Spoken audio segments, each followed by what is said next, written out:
오늘은 요셉이 보디발의 아내의 요구를 거절하고 난 이후에 어떤 일이 있었는지를 한번 생각해 보도록 하겠습니다.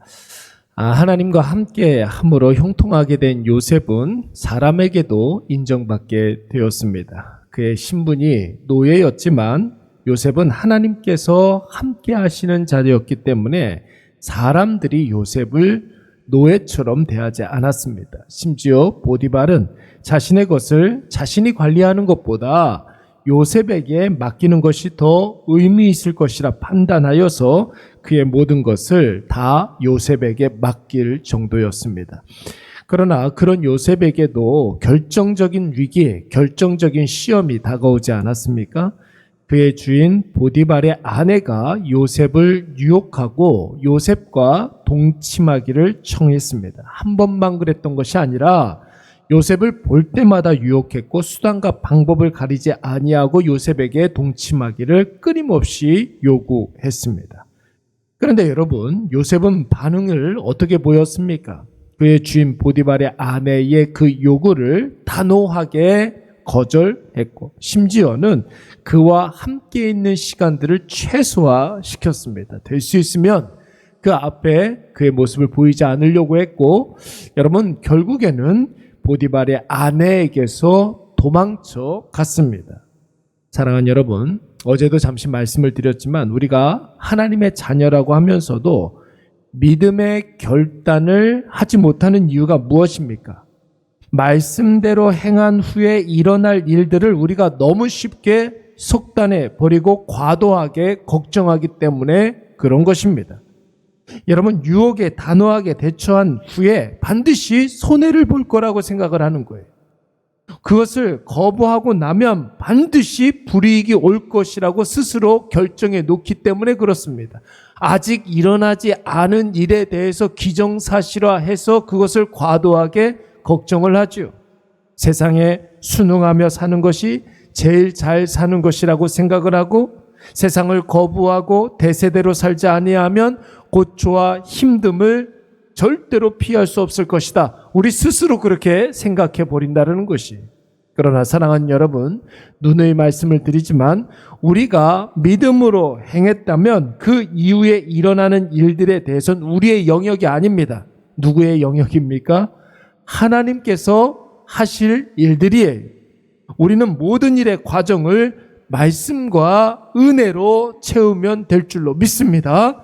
그러면 하나님께서 말씀대로 문제를 해결해 주시고 은혜대로 역사하실 줄로 믿습니다. 너무 하나님이 하시는 일에 대해서 우리가 우리 수준으로 예단을 하고 속단을 하면 여러분, 우리 자신이 하나님을 판단하는 것이 되지 않습니까? 여러분, 믿음으로 행하는 사람에게는 반드시 하나님께서 그 믿음의 결과를 보여주실 줄로 믿습니다. 사람들이 전혀 예상하지 못했던 일들이 벌어지는 거예요. 우리의 수준을, 우리의 상상을, 우리의 모든 생각을 뛰어넘는 그런 일들이 일어나는 것입니다. 자, 그러면 요셉이 보디발의 아내의 유혹을 거절했을 때 어떤 일이 일어났습니까? 여러분, 유혹 다음에는 모함이 기다리고 있었습니다. 보디발의 아내의 강압적인 동침을 요셉이 거절했을 때 요셉은 그의 옷을 보디발 아내에게 두고 올 정도로 긴박하게 그의 침소를 빠져나왔습니다. 그러나 보디발의 아내가 그 요셉의 옷을 근거로 해서 요셉을 모함하지 않습니까? 특별히 보디발의 아내가 요셉을 사람들을 다 불러 모아놓고 뭐라고 칭하고 있습니까? 14절 말씀해 보니까 이 히브리 사람이라고 하고 있습니다. 여러분, 왜 보디발의 아내가 요셉을 히브리 사람이라고 칭했을까요? 그가 노예 중에서도 근본이 거의 없는 노예라는 거예요. 족보도 없고 근본도 없는 노예인 자가 모든 사람들 위에 군림하고 있다는 것을 지금 과도하게 부풀려서 많은 사람들에게 부각시키고 있는 것입니다. 그래서 다른 사람들의 감정을 자극하여서 요셉에 대해서 적극적으로 요셉에 대해서 적극적으로 적대시하도록 그렇게 선동하고 있는 것이죠. 그러고 난 다음에는 요셉에게 누명을 씌우지 않습니까? 동침하자 유혹한 자는 보디발의 아내인데 오히려 그렇게 한 자가 요셉이라고 몰아세우고 있습니다. 그래서 요셉은 죽어 마땅하다라는 것이죠. 여러분, 요셉이 유혹을 이겼는데 모함이 기다리고 있어요. 모함 받는 것도 너무나 억울한 일인데 누명까지 쓰고 있습니다. 그런데 여러분, 여기에서 주목해야 할 것은 유혹을 당하고 모함을 당하고 누명까지 쓰는 그런 과정에서 요셉이 어떻게 했느냐, 요셉에 대응하는 방식이 중요한 것입니다. 여러분, 요셉이 적극적으로 자기 자신을 변호했습니까? 요셉이 증인을 세웠습니까? 요셉이 물증을 가지고 나왔습니까? 여러분, 요셉은 유혹을 당하고 모함을 당하고 누명까지 쓰는 그런 과정에서 아무것도 하지 않고 있습니다. 또한 아무 말도 하지 않고 있습니다. 여러분, 우리가 살면서 억울한 일을 당할 때가 얼마나 많이 있습니까? 그때 사람은 자기 자신을 변호하고 싶어지고 어떻게 해서든지 자신의 억울함을 풀려고 합니다. 자기 자신의 방법대로, 나름대로의 방법대로.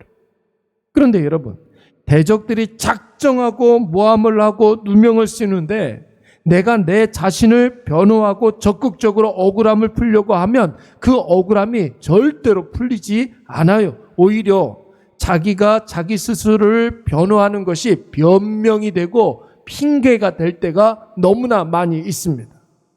요셉은 그런 억울한 상황 속에서 가만히 있었습니다. 그 어떤 것도 하지 않았습니다. 왜 그랬을까요? 요셉이 바보여서 그런 것이 아니라 그 모든 일들을 하나님께 맡겼기 때문에 그런 것입니다. 하나님 앞에서 내가 하나님께서 기뻐하시는 일, 하나님이 원하시는 일을 행했기 때문에 그 이후에 일어나는 일들에 대해서는 내 영역이 아니라 하나님께서 하시리라, 이것을 확신하며 아무것도 하지 않았던 것입니다. 하나님만 바라봤던 것이죠. 여러분, 요셉이 보디발의 아내의 유혹을 받은 이유가 무엇입니까? 하나님이 그를 감옥에 보내기 위해서 그렇습니다. 왜 요셉이 감옥에 가야 합니까? 요셉이 술 맡은 관원장을 만나야 하기 때문에 그런 것이에요. 여러분, 술 맡은 관원장의 꿈을 해석해서 애굽의 바로 앞에까지 나아가기 위해서 오늘 이 보디발의 아내의 유혹을 받는 일들은 필요했던 일이었습니다. 물론 요셉이 내가 빨리 감옥 가서 술 맡은 관원장을 만나야지 이렇게 생각하지는 않았을 거예요. 내가 빨리 애굽의 바로 앞에 나아가야지 이런 계획이 있지는 않았을 것입니다. 그러나 요셉은 믿음으로 행하고 그 이후에는 어떤 일이든지 하나님께 맡겼습니다. 그것이 바로 오늘 이 보디발의 아내의 유혹을 받은 사건의 핵심이라는 것입니다.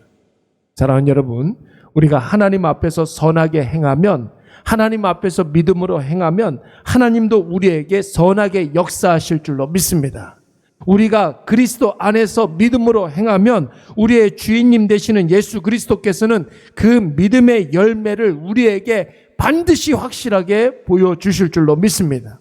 오늘 이것을 꼭 기억하셔서 억울한 일이 있을 때 그 억울함 스스로 해결하라고 동분서주하지 마시고 모든 것을 다 하나님께 맡기시기 바랍니다. 우리의 억울함을 풀어주시는 분은 오직 여호와 하나님 아버지. 우리의 억울한 상황을 통해서 하나님은 우리에게 더 놀라운 역사를 보여주실 줄로 믿습니다. 우리의 말씀을 생각하면서 한번 기도하도록 하겠습니다. 하나님, 우리의 모든 삶 가운데 믿음으로 행하고 믿음으로 결정하게 하여 주시옵소서. 그리고 믿음의 놀라운 역사를 보게 하여 주시옵소서 기도하시고, 모든 우리의 인간적인 억울함을 풀어주시는 분은 하나님 아버지라는 사실을 확신하게 하시고 나 자신이 정말로 하나님 아버지 앞에 더 가까이 나아가게 해달라고 기도하시기 바랍니다. 사람들은 몰라줘도 하나님은 아신다는 확신 가지고 하나님 앞에서 오늘도 살아가게 하여 주시옵소서. 우리 다 같이 한번 동성으로 기도하도록 하겠습니다. 사랑과 은혜가